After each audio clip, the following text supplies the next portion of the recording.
পাকিস্তানের একজন ডক্টর সাইদ, তিনি নতুন করে ক্যান্সারের উপরে গবেষণা করেছেন এবং এটা পত্রিকায়ও লেখা হয়েছে। তিনি ক্যান্সারের নতুন একটি বিষয়ের উপরে গবেষণা করেছেন এবং এই গবেষণার জন্য তাকে পুরস্কৃত করা হবে।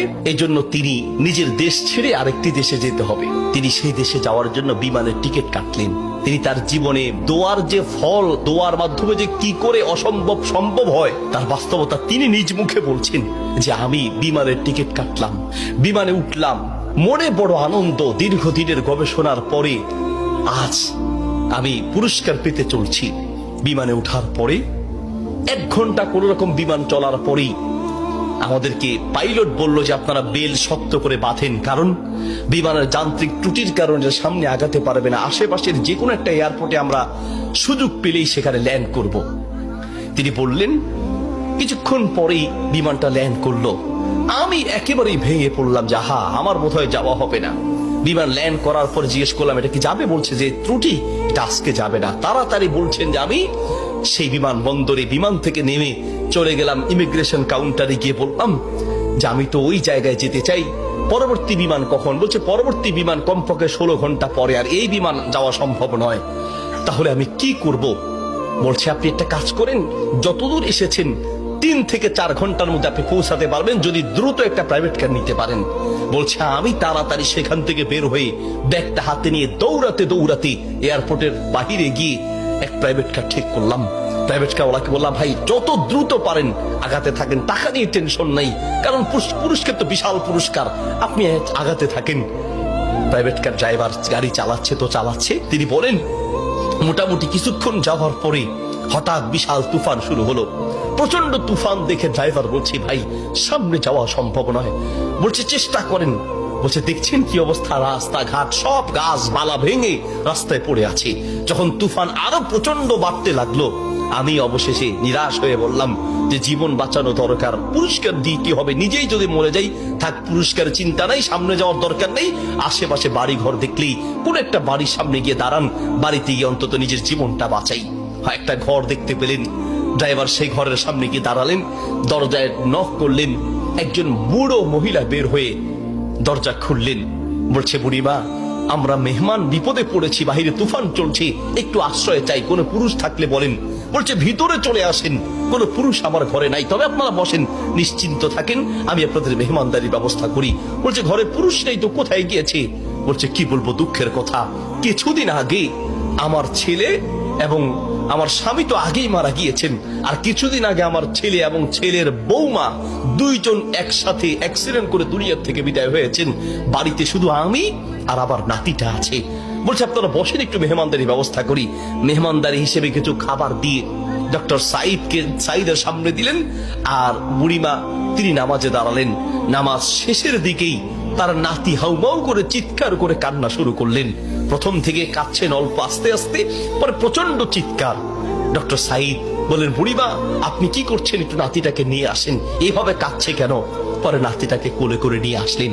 ডক্টর সাইদ জিজ্ঞেস করলেন যে তার চেহারা পুরো নীল হয়ে আছে, তার কারণটা কি, ওর কি রোগ হয়েছে? বলছে ডাক্তার সাহেব কি বলবো দুঃখের কথা, আল্লাহ আমাকে পরীক্ষা করছেন। আমার স্বামী তো অনেক আগেই দুনিয়া থেকে বিদায় হয়েছে, আমার সম্বল ছিল আমার ছেলে, সেই ছেলেটাকে আল্লাহ নিলেন, ছেলের বৌমাকেও নিয়ে গেলেন। আমার এই নাতিটা কোন রকমে আমার কাছে ছিল, তাই সে যায় নাই, এই জন্য অ্যাক্সিডেন্ট করে তারা মারা গিয়েছে, কিন্তু ছেলেটা রয়ে গেল। এখন এই ছেলেটার একটা কঠিন মারাত্মক ক্যান্সার হয়েছে, যার চিকিৎসা আমাদের দেশে সম্ভব নয়। ডাক্তার সাইদ বলছে আপনি কি দেখিয়েছেন? বলছে হ্যাঁ, এটা নতুন ধরনের ক্যান্সার, এলাকায় যাকেই দেখাই সবাই একই কথা, আমাদের পক্ষে সম্ভব নয়। তো ডাক্তাররা কি পরামর্শ দিয়েছে? বলছে পাকিস্তানে যেতে।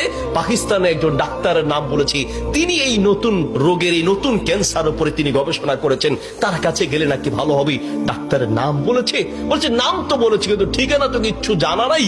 কিন্তু আমার বিশ্বাস, আমি প্রত্যেক নামাজের পরে এবং সেজদায় গিয়ে আল্লাহর কাছে দোয়া করি, কারণ আমার বিশ্বাস মানুষের পক্ষে অসম্ভব হতে পারে, আল্লাহর পক্ষে অসম্ভব বলতে কিচ্ছু নাই। আল্লাহু আকবার। আমি প্রতিদিন নিয়মিত আল্লাহর কাছে দোয়া করি, মালিক আমি তো সেই ডাক্তার হসপিটাল কিচ্ছু চিনি না, আমার পক্ষে চেনা সম্ভব নয়, তার কোনো ঠিকানাও কারো জানা নাই। তিনি নাকি পাকিস্তানের ডাক্তার। বুড়িমা বলেন তো সেই ডাক্তারের নাম কি? বলছে সেই ডাক্তারের নাম নাকি ডক্টর সাইদ, নতুন করে তিনি নাকি এই ক্যান্সার উপরে গবেষণা করেছেন। বলছে বুড়িমা কসম করে বলেন তো ডাক্তার সাইদের সাথেই আপনাকে দেখা করতে বলেছে? মহিলা বলছে ভাই আপনি মেহমান মানুষ, আমি কেন আপনার কাছে মিথ্যা বলতে যাব? ডাক্তার সাইদ তিনি নাকি নতুন করে ক্যান্সার উপরে গবেষণা করেছেন, আপনার বাড়ি কোথায়?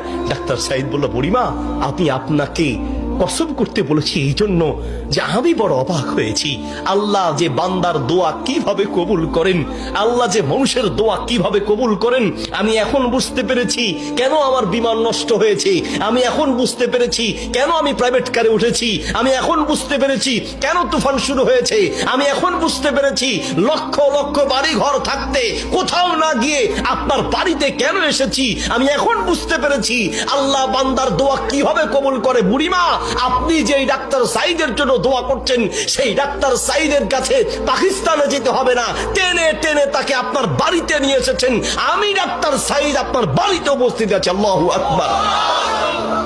প্রিয় ভাইয়ের আমার, আসা আন তাকরাহু শাইআন ওয়া হুয়া খায়রুল লাকুম ওয়া আসা আন তুহিব্বু শাইআন ওয়া হুয়া শাররুল লাকুম। আল্লাহ বলে বান্দা শোনো, আমরা অনেক সময় দোয়া করতে গিয়ে আমরা অলসতা পেশ করি, অথবা অচেতন হয়ে যাই, অথবা দোয়া করার ক্ষেত্রে আমাদের ইয়াকিন থাকে না। কারণ হুজুর কত দোয়া করছি, কত বলছি আল্লাহর কাছে, কই না হুজুর আল্লাহ তো শুনে নেই, ঠিক না? অনেকের কথা অনেক হুজুর দোয়া করার জন্য বলেন, কত দোয়া করছে হুজুর, তাহাজ্জুদের সময় দোয়া করছি, শেষ রাতে দোয়া করছি, চোখের পানিতে মুখ ভাসিয়ে দোয়া করছি, কত চাইছি আল্লাহর কাছে, হুজুর আল্লাহ দেয় নাই। শোনেন আল্লাহ বলেন বান্দা মাঝে মাঝে আমি তুমি চাও আমি দেই না, এই যে আমি দেই নাই হতে পারে আমি এই না দেওয়ার মাঝেই তোমার কল্যাণ আছে। আল্লাহু আকবার। আমরা জানি না, হতে পারে ওই যে আল্লাহ দেয় নাই সেটার মধ্যেই আপনার জন্য কল্যাণ দিয়েছি। এই জন্য দোয়া করবেন, পান বা না পান দোয়া করে যাবেন।